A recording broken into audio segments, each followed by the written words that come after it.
Hello students, welcome to the PND coaching classes learn easily and smartly. तो आज हम पढ़ने वाले एक क्वेश्चन जिसमें बोला गया है what was the extraordinary aim of the popular movement of democracy. तो इस क्वेश्चन का मतलब है डेमोक्रेसी का जो मूवमेंट हुआ था, जो आंदोलन हुआ था, जो बहुत बड़ी लड़ाई हुई थी, जो कि बहुत पॉपुलर थी। तो उस पॉपुलर लड़ाई का, पॉपुलर आंदोलन का जो एक्स्ट्रा ऑर्डिनरी एम था, असाधारण उद्देश्य था, वो क्या था। तो देखिए स्टूडेंट्स, डेमोक्रेसी क्या होता है। डेमोक्रेसी यानी कि जब लोग, पीपल, जो जनता होती है, वो अपना लीडर, नेता खुद चुनती है बाय वोटिंग या बाय इलेक्शन।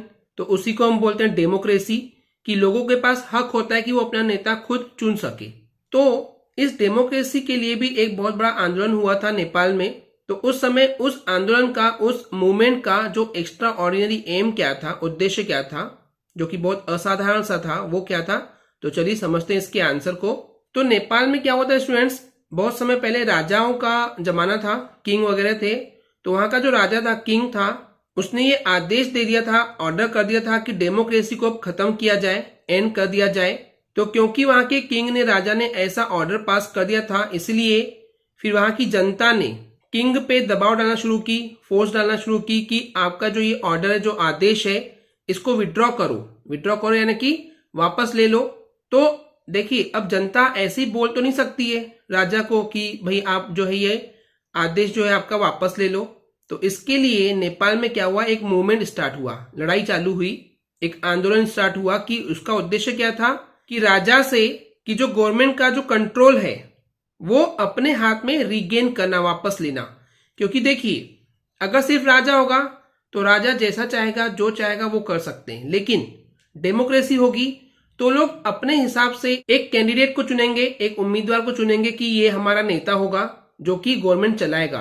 तो देखिए, उस समय क्या हो जाएगा, अगर लोग अपना कैंडिडेट चुनेंगे और वो काम करेगा तो राजा का कंट्रोल नहीं हो पाएगा ना। अगर डेमोक्रेसी नहीं होगी तो राजा पूरा कंट्रोल करेगा। लेकिन अगर राजा से डेमोक्रेसी का पावर वापस ले लिया जाएगा तो क्या होगा कि जो कंट्रोल होगा गवर्नमेंट पे, वो फिर से आम जनता के हिसाब से उस कैंडिडेट के द्वारा चलाया जाएगा। समझिए इस चीज को।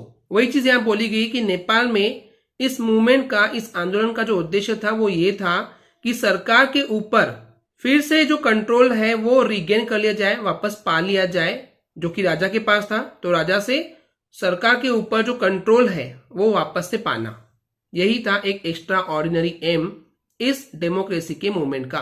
तो यहाँ पे स्टूडेंट्स कुछ वर्ड्स आए हैं जिनके मीनिंग आपको पता होना चाहिए, जैसे कि रिगेनिंग यानी कि वापस से पाना, कंट्रोल ओवर द गवर्नमेंट यानी कि सरकार के ऊपर कंट्रोल करना, नियंत्रण पाना, और विड्रॉ यानी कि वापस लेना।